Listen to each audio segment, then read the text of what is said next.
नवरात्रि का 8वां दिन, सुने माता महागौरी की कथा।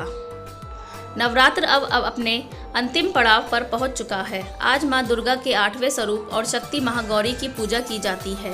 8वें दिन की पूजा देवी के मूल भाव को दर्शाता है। देवी भगवत पुराण में बताया गया है कि देवी मां के 9 रूप और 10 महाविद्याएं सभी आदिशक्ति के अंश और स्वरूप हैं, लेकिन भगवान शिव के साथ उनके अर्धांगिनी के रूप में महागौरी सदैव विराजमान रहती हैं। महागौरी की पूजा मात्र से भक्तों के सभी पाप धुल जाते हैं और वह व्यक्ति अक्षय पुण्य का अधिकारी हो जाता है। शिव पुराण के अनुसार महागौरी के 8 साल की उम्र में ही अपने पूर्व जन्म की घटनाओं का आभास होने लग गया था। उन्होंने इसी उम्र में ही भगवान शिव को अपना पति मान लिया था और शिव को पति के रूप में पाने के लिए तपस्या भी शुरू कर दी थी। इसलिए अष्टमी तिथि को महागौरी के पूजन का विधान है। इस दिन दुर्गा सप्तशती के मध्यम चरित्र का पाठ करना विशेष फलदायी होता है। जो लोग 9 दिन का व्रत नहीं रख पाते हैं, वे पहले और 8वें दिन व्रत कर पूरे 9 दिन का फल प्राप्त करते हैं। महागौरी की कथा। देवी भागवत पुराण के अनुसार देवी पार्वती अपनी तपस्या के दौरान केवल कंदमूल, फलों और पत्तों का आहार करती थी। बाद में माता केवल वायु पीकर ही तप करना आरंभ कर दिया था।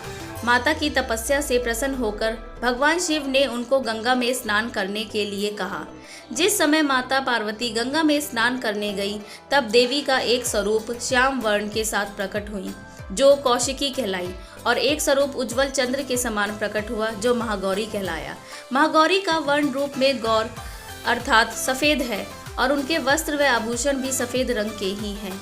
माँ का वाहन वृषभ अर्थात बैल है, जो भगवान शिव का भी वाहन है। माँ के दाहिने हाथ अभय मुद्रा में है और नीचे वाले हाथ में दुर्गा शक्ति का प्रतीक त्रिशूल है।